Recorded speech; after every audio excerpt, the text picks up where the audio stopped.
Hi எல்லாருக்கும் வணக்கம். நான் உங்களோட மும்பை தமிழச்சி. இன்றைக்கி மும்பையில் மழை டைம் நமக்கு எப்படி போகுது அப்படிங்கிறத பார்க்கலாம். காலையில் எந்திரிச்சோடனே மழை தான் நம்மளை வரவேற்றுச்சு.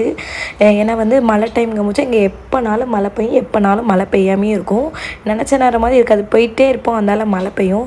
சரி, இந்த டயத்தில் சூடாக சப்பாத்தி பண்ணலாம் அப்படின்னு நினச்சேன். நிறைய பயிர்கள் மிக்ஸ் பண்ண கடலை நான் கடையில் தான் வாங்கினேன். அந்த கடலையை அப்படியே ஒரு கூட்டு மாதிரி வச்சாச்சு. இந்த மாதிரி கடலைலாம் எனக்கு அதிகமாக பிடிக்காது, என்னோடய ஹஸ்பண்டுக்கு ரொம்ப பிடிக்கும். அப்படிங்கிறனால கொஞ்சமாக வாங்கி அப்பப்போ தேவைக்கு யூஸ் பண்ணிக்கிடுவோம். கரெக்டாக பார்த்திங்கன்னா நேற்று இந்த வீடியோ போட்டிருப்பேன். நான் கோதுமை வாங்கிட்டு வந்துட்டேன்ட்டு. அந்த கோதுமையை நாங்கள் கரெக்டாக இந்த மாதிரி டப்பாவில் போட்டு வச்சுட்டு தேவைக்கு ஏற்றாப்புல அப்பப்போ எடுத்து யூஸ் பண்ணிக்கிடுவோம். மொத்தம் 5 கிலோ வாங்குவோம். இந்த 5 கிலோவோட விலை 240 ரூபா இருக்கும். நிறைய பேர் இங்கே திரிக்க தான் கொடுப்பாங்க. ஆனால் எனக்கு மனக்கட்டு வாங்கி அதுக்கப்புறம் கொடுக்குறது அது ஒரு பெரிய வேலை. இவங்ககிட்டே நம்ம வாங்கும் போது அது நல்லாவே இருக்கிறதுனால தேவைக்கேற்றாப்புல யூஸ் பண்ணிவிட்டு அதுக்கப்புறம் எக்ஸ்ட்ரா வேணும் அப்படின்னா வாங்கிக்கிடுவேன். இதுவே எங்களுக்கு 1.5 மாதம் வரைக்கும் ஓடும். அதுக்கப்புறம் இங்கே சப்பாத்தி போடுறது ரொம்ப சாஃப்டாக இருக்குமா அப்படின்னா உண்மையிலே சாஃப்டாக இருக்கும். என்னை பொறுத்த வரைக்கும் நம்ம ஊர்லேயுமே எல்லாருமே நல்லா சாஃப்டாக தான் போடுவாங்க. இங்கே உள்ள மாவு எனக்கு அப்படி டிஃப்ரெண்ட்டாக இருந்த மாதிரி இருக்குது, வேறு ஒன்றும் இல்லை. இதே சப்பாத்தியை நான் நம்ம ஊரில் போட்டேன்னா அங்கே கொஞ்ச நேரத்துக்குள்ளே அந்த சாஃப்ட்னஸ் போய் கொஞ்சம் ஹார்டாகிடுது. என்னை பொறுத்த வரைக்கும் மாவு தான் பிரச்சனையே தவிர மனசை பிரச்சனை இல்லை. இங்கே இல்லை, எங்கே போனாலுமே அந்த மாவுக்கு ஏற்றாப்புல தான் அந்த பக்குவம் இருக்கும். ஊர்லலாம் நாங்கள் சுட சுட வெந்நியில் ஊற்றி பண்ணுவோம். இங்கெல்லாம் நான் பச்சை தண்ணியில் தான் ஊற்றி பிசைவேன். அப்போவுமே எனக்கு கொஞ்சம் வித்தியாசமாக தான் இருந்துச்சு. நல்லா சாஃப்ட்னஸாக வர மாதிரி தான் இருக்கும். என்னோடய ஹஸ்பண்ட் ரொம்ப நாள் கழிச்சு என்கிட்ட சொன்ன ஒரு விஷயம், மும்பையில் சூப்பராக சப்பாத்தி மட்டும் போட்டு பழகிட்டேன் அப்படின்பாங்க. சில நேரம் கொஞ்சம் ஸ்பீடாக பண்ணணும் அப்படின்னா டப்புன்னு உடனே இதிலே மாவு பிசைஞ்சு இதிலே கொஞ்சம் உருட்டிட்டு அப்படி லாஸ்ட்டில் கொஞ்சம் எண்ணெய் இருக்குல்ல, எண்ணெய் போட்டு வச்சுட்டு ஒரு 10 நிமிஷம் ஊற விட்ருவேன். எங்கே உள்ள மக்களோட வாழ்க்கை முறையில் மராட்டிக்காரங்க எனக்கு தெரிஞ்சவங்க பக்கத்தில் ஒரு டைம் சப்பாத்தி பண்ணுவாங்களாம், ஒரு டைம் பாக்கரி பண்ணுவாங்களாம். சப்பாத்தி அவங்க வாழ்க்கையில் ஒரு அங்கமாகவே இருக்கும். கரெக்டாக ஒரு 10 நிமிஷம் ஊற வச்சுட்டு அப்புறம் உருண்டையாக பிடிச்சி வச்சுக்கிட்டேன். இதுக்கப்புறம் இதிலே போட்டு உருட்டிடுவேன். இந்த கட்டையில் வச்சு உருட்டுறது எனக்கு தெரியும், ஆனால் அது எனக்கு தரையில் உட்காந்து உருட்டினா தான் எனக்கு ஒரு பர்ஃபெக்டாக வருங்கிறதுனால முக்கால்வாசி இந்த மாதிரினா எனக்கு ஈஸியாக இருந்த மாதிரி இருக்கும். கண்டிப்பாக அதுக்கு மேலே மாவு யூஸ் பண்ணி தான் அதை உருட்டி எடுப்பேன். வந்த புதுசில் எனக்கு சப்பாத்தி உருட்டவே தெரியாது. அப்போ நாங்கள் எல்லோரும் ஜாயிண்ட் ஃபேமிலியில் தான் இருந்தோம். அப்போ வந்த புதுசில் எல்லோரும் வேலைக்கு போகும்போதுலாம் பாக்ஸ்க்கு அப்போ சாப்பிட்றதுக்கு அப்புறம் 2 வேலைக்காரங்க வேறு இருந்தாங்க. அவ்வளோ பேத்துக்கு உருட்ட வேண்டியது இருக்கும். அப்போ ரொம்ப நேரம் மிஞ்சி போனால் ஒரு 1.5 மணி நேரம் உட்காந்து உருட்டிகிட்டே இருப்பேன். கொஞ்சம் ஸ்லோவாக தான் உருட்டுவேன். இந்த சப்பாத்தி உருட்டுறது மட்டும் எனக்கு கொஞ்சம் வேலை ஸ்லோவாக தான் வரும். இப்போ கொஞ்சம் பரவாயில்லாமல் ஸ்பீடாக பண்ணுவேன். அதே மாதிரி கொஞ்சம் மெல்லிஸாகவும் கொஞ்சம் உருட்டுவேன். ஆனால் அந்த சைஸு நம்மளுக்கு ரவுண்ட் சைஸில் வராது, இருந்தாலும் ஓரளவு நம்ம பண்ணுற மாதிரி ஈஸியாக இருக்கும். அதே மாதிரி மராட்டிக்காரங்க என்ன பண்ணுவாங்கன்னா பக்கத்தில் ஒரு சைடு உருட்டிகிட்டே இருப்பாங்க, அப்புறம் மாற்றி போட்டு எடுப்பாங்க. அந்த டெக்னிக்லாம் எனக்கு வராது. மொத்தமாக எல்லாத்தையும் வரிசையாக உருட்டி வச்சுருப்பேன். ஒரு 10 இது எங்களுக்கு போதும் அப்படின்னா அந்த 10 இது உருட்டி வச்சுட்டு அப்புறம் மாற்றி போட்டு எடுப்பேன். எப்படி பார்த்தாலும் நான் போடுற சப்பாத்தி நல்லா சாஃப்டாக தான் இருக்கும். இதிலே 2 விதமாக போடுவேன். எனக்கு லைட்டாக, எனக்கு என்னோடய பையனுக்கு லைட்டாக எண்ணெய் சேர்ப்பேன். என்னோடய ஹஸ்பண்டுக்கு எண்ணெயே சேர்க்காமல் போடணும். அவங்க சுக்கா ரொட்டின்னு சொல்லுவாங்க. எண்ணெய் சேர்க்காமல் அவங்களுக்கு போட்டால் தான் பிடிக்கும். அதே மாதிரி பார்த்து 2 பேத்துக்காகவும் பண்ணுவேன். ஒரு நாள் கண்டிப்பாக மராட்டிக்காரங்க எப்படி போடுறாங்கன்னு சொல்கிறேன். ஏன்னா அவங்க போடுற சப்பாத்தி எப்போவுமே நல்லா உஃப்புங்கிற மாதிரி பொங்கி நிற்கும். சில நேரம் எனக்கும் வரும் அப்படி. அப்போ எனக்கு இருக்கும் பாருங்கள் ஹாப்பி, அவ்வளோ ஒரு ஹாப்பியாக இருக்கும். என்னோடய சப்பாத்தி சூப்பராக வந்துட்டுன்னு சொல்லுவேன். அடுத்த நாளில் அது அந்தளவுக்கு பொங்கி வராது. இதெல்லாம் வாழ்க்கையில் ஒரு சகஜமாப்பா அப்படின்னு சொல்லிட்டு அடுத்த வேலையை பார்த்துட்டு போய்கிட்டே இருக்க வேண்டியதான். ஆனால் சாப்பிட்றதுக்கு ரொம்ப சாஃப்டாக இருக்கும், பிச்சு எடுத்து சாப்பிட்றதுக்கு. அதேமாதிரி அடுத்த நாள் காலையில் வரைக்கும் அந்த ரொட்டி எங்களுக்கு ரொம்ப சாஃப்டாகவே இருக்கும். அந்தளவுக்கு நான் போடுற சப்பாத்தி கொஞ்சம் நல்லாவே இருக்கும். என்னை பொறுத்த வரைக்கும் இதுக்கு மாவு தான் காரணம், வேறு எதுவுமே காரணம் இல்லைன்னு நினைப்பேன். முடிஞ்சால் ஒரு நாள் பக்கத்து வீட்டில் அவர்கிட்ட கேட்டுட்டு வீடியோ எடுத்துகிட்டு உங்களுக்கு கண்டிப்பாக என்ன டிப்ஸ் அப்படிங்கிறத நான் உங்களுக்கு சொல்கிறேன். அதுக்கப்புறம் ஒரு கல்லில் நார்மலாகவே அதை மாற்றி போட்டுக்கணும். ஃபஸ்ட்டு போட்ட உடனே எண்ணெய் ஊற்றக்கூடாது, அப்புறம் மாற்றி போட்டுட்டு அந்த இடத்துல தான் எண்ணெய் ஊற்றணும். இது எனக்கு பக்கத்து வீட்டில் சொல்லி தந்தது. நான் ஒரு டைம் அவளுக்கு ஹெல்ப் பண்ணிகிட்டு இருந்தேன். ஒரு பூஜை டைம் சொன்னனால அவள் ஒத்தையில் இருந்தனால அவளுக்கு ஹெல்ப் பண்ணிட்டு இருந்தேன். அப்போ சொன்னால் மாற்றி போட்ட பிறகு தான் எண்ணெயை ஊற்றணும் அப்படின்னு சொல்லுவாள். எனக்கு கொஞ்சம் தான் வந்திருக்கு புஃப்ன்ட்டு. இது வந்து ஃபுல்லாமே அவங்களுக்கு வரும். எனக்கு ரொம்ப ஆச்சரியமாக இருக்கும், எப்படிடா போடுறாங்க. அவங்களோட எக்ஸ்பீரியன்ஸ் அப்படி இருக்கலாம், ரொம்ப வருஷம் போட்டுகிட்டே இருக்கனால இருக்கலாம். நான் கல்யாணம் முடிஞ்சு வந்த பிறகு இந்த சப்பாத்திங்கிறதே எங்கள் மும்பையில் வந்து அதிகமாக சாப்பிட்றத பார்த்தேன், அதிகமாக யூஸ் பண்ணுறது. முதல்லலாம் எங்கள் வீட்டில் வந்து மாதத்துக்கு 1 வாட்டி 2 வாட்டி தான் வந்து நாங்கள் சப்பாத்தி போடுவோம். இப்போ தான் எங்கள் வீட்டில் கொஞ்சம் சப்பாத்தி போடுறதெல்லாம் ஆரம்பிச்சிருக்காங்க. என்னோடய ஹஸ்பண்ட் வந்து ஒரு நாளைக்கு 3 டைம் சப்பாத்தினாலும் சாப்பிட்ருவாங்க.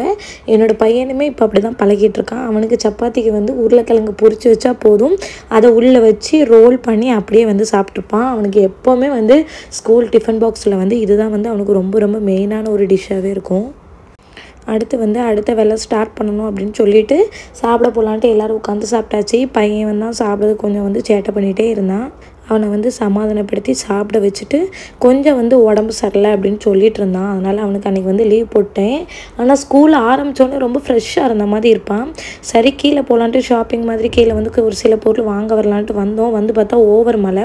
அந்த இடத்துலையும் வந்து மீன் விற்றுட்டு தான் இருந்தாங்க. ஸோ இந்த பாப்லெட் மீன் நினைக்கிறேன், இது பாப்லெட்டு, அது வந்து இறால். நான் வந்து வஞ்சரம் தான் வாங்கினேன். என் பையன் வந்து இதை தான் நல்லா சாப்பிடுவான். மெயினாக வந்து நான் வந்து பொரிக்கிறதுக்கு மட்டும் தான் யூஸ் பண்ணுவேன். அவங்க வந்து மண்டையெல்லாம் வச்சு குழம்புலாம் வைங்க அப்படின்னு சொன்னாங்க. நான் சொன்னேன் குழம்புலாம் வைக்க மாட்டேன் அப்படின்னு சொல்லிட்டேன். ஏன்னா என்னோடய ஹஸ்பண்ட் வந்து மீன் குழம்பு சாப்பிட மாட்டாங்க. அதனால் நான் மீன் குழம்பு அவ்வளோ வைக்கிறது இன்ட்ரெஸ்ட்டே பட மாட்டேன். ஆனால் மீன் வாங்கினா நல்லா பொரிக்கிறதுக்கு ஏற்றாப்புல இருந்துச்சு அப்படின்னா வாங்கிடுவேன். இந்த ஒரு சின்ன மீனோட விலை வந்து 250 ரூபான்னு சொன்னாங்க. 300 ரூபா சொல்லி 250 ரூபா உங்களுக்கு டிஸ்கவுண்ட் அப்படின்னாங்க. மழை பெஞ்சிட்டு இருக்கும் போச்சில் வேறு வழி இல்லை, அவங்களுக்கு கஷ்டப்படுறாங்க அப்படின்னு சொல்லிட்டு அன்றைக்கி வந்து வாங்கிட்டு வந்தாச்சு. இல்லைனா சில நேரம் கொஞ்சம் வந்து பேரம் பேசுகிற வேலை உண்டு. கரெக்டாக வீட்டுக்கு வரவும் மழை இல்லை. இவ்வளோ நேரம் கீழேருந்து கஷ்டப்பட்டு மேலே வந்து வீடியோ எடுக்கிறேன், மழை இல்லாமல் போயிட்டு.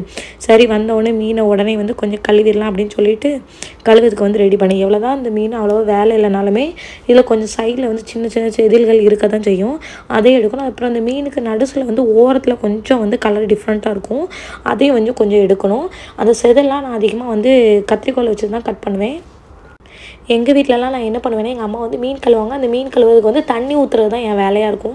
எங்கள் அம்மா எப்படி மீன் கழுவுறாங்க அப்படின்னு பார்த்துட்டே தண்ணி ஊற்றிட்டே இருப்பேன். 2 3 வாட்டி 4 வாட்டி எங்கள் அம்மா கழுவாங்க. ஆனால் எங்கள் அம்மா வந்து ஃபுல்லாக கட் பண்ணி எடுத்து பண்ணுவாங்களா, அந்த மாதிரி பண்ணுவாங்க. இங்கே அந்த மாதிரியான மீன் தொல்லைகள் ரொம்ப இருக்காது. ஏன்னா ஓரளவு கட் பண்ணி தந்துடுவாங்க, கொஞ்சம் முள் எடுக்கான எடுத்து தந்துடுவாங்க. இங்கே இல்லை, நான் தாராவியில் இருக்கும்போது எனக்கு அங்கேயுமே அப்படி தான் எடுக்கான எடுத்து தந்துடுவாங்க. அதுமாதிரி இறால்லையுமே உள்ளே இருக்கிறது எல்லாத்தையுமே எடுத்து தந்துடுவாங்க. வேலை ரொம்ப ஈஸியாக இருக்கும். வீட்டுக்கு வந்தாமா கொஞ்சம் நீட்டாக கழுவுனோமா அந்தால வந்து நம்ம செஞ்சோமா அப்படின்ட்டு இருக்கும். சில நேரம் கோடு கூட போட்டு கொடுத்துருவாங்க, உள்ள மசாலா வைக்கிறதுக்கு ஏற்றாப்புல கோடு கூட போட்டு கொடுத்துருவாங்க.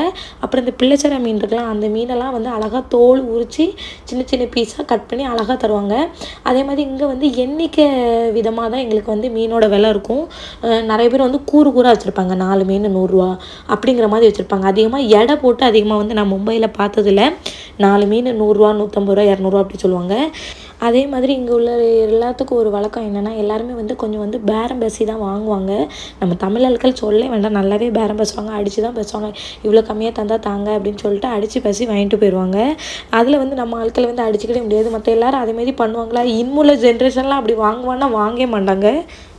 அதே மாதிரி இடத்துக்கு ஏற்றாப்புல அந்தந்த இடத்துக்கு ஏற்றாப்புல மீனும் வைப்பாங்க. இப்போ மராட்டிக்காரங்க அதிக இடத்துல வந்து வியாழக்கிழமை வந்து அவங்க சாப்பிட மாட்டாங்க, அன்றைக்கி மீன் இருக்காது.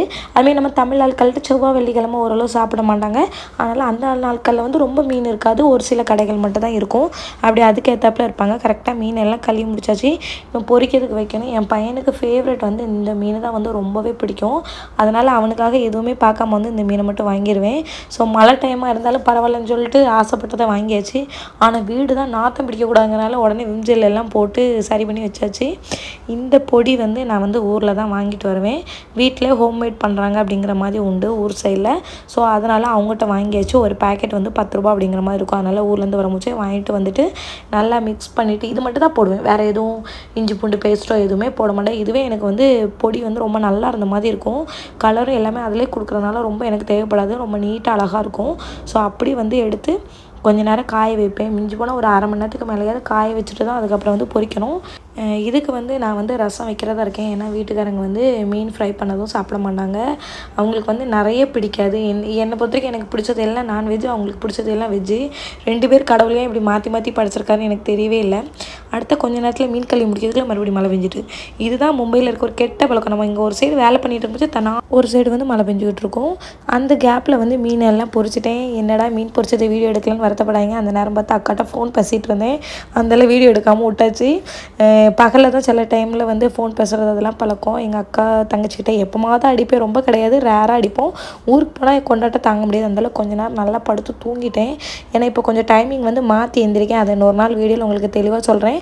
அப்புறம் பார்த்தா கரெக்டாக சாயந்தரமும் நல்லா எல்லாம் நீட்டாக குளிச்சு முடிச்சு எல்லாம் வரவும் நல்லா மழை பெஞ்சிட்ருக்கு. நல்லா பார்த்தாலே தெரியும் ஃபுல் மழை தான்.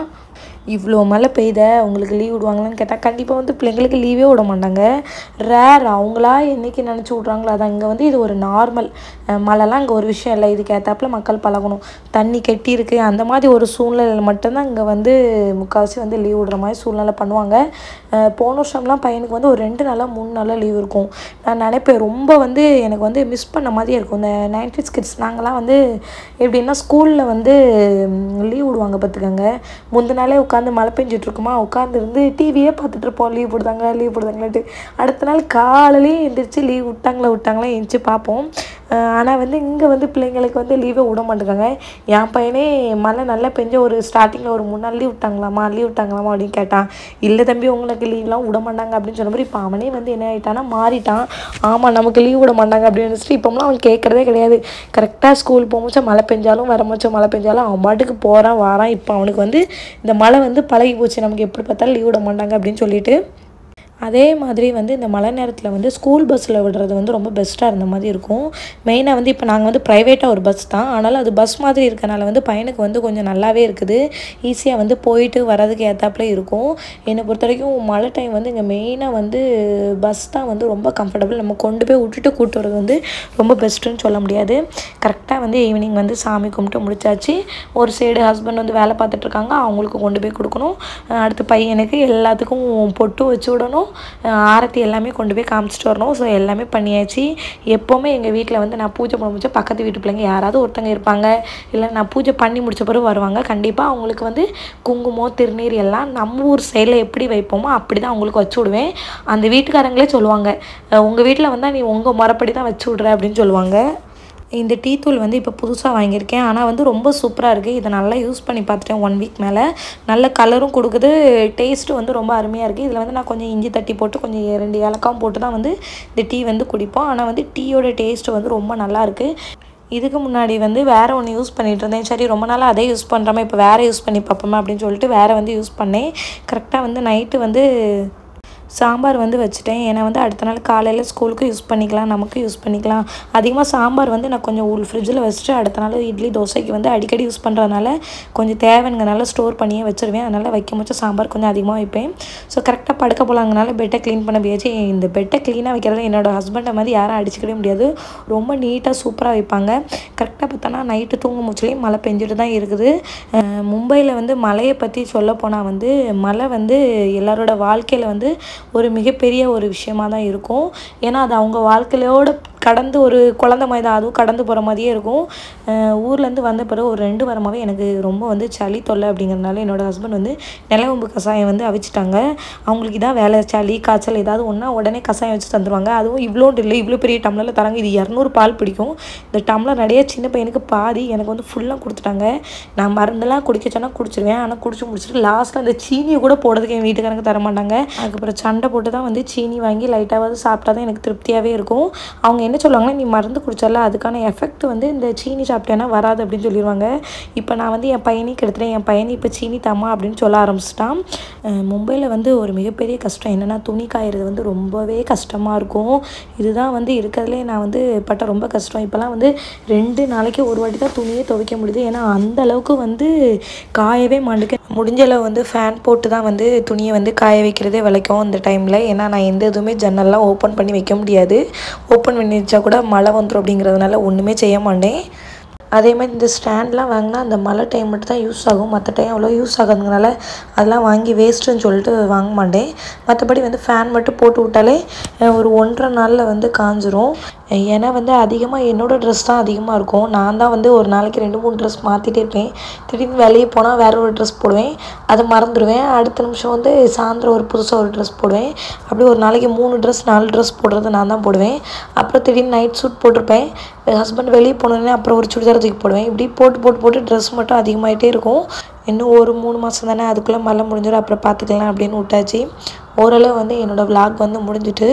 உங்களுக்கு வந்து என்னோடய சேனல் பிடிச்சிருக்குன்னு நினைக்கேன். நான் பேசுகிறது பிடிச்சிருக்குன்னு நினைக்கேன். உங்களுக்கு என்னோடய சேனல் பிடிச்சிருக்கு அப்படின்னா என்னோடய சேனலை மறக்காமல் சப்ஸ்கிரைப் பண்ணிடுங்க, ஷேர் பண்ணிடுங்க, கமெண்ட் பண்ணிடுங்க, லைக் பண்ணிடுங்க. அப்போ தான் நான் போடுற வீடியோவை நீங்கள் உடனே பார்க்க முடியும். நெக்ஸ்ட் ஒரு சூப்பரான வீடியோவில் மீட் பண்ணுறேன். பாய்.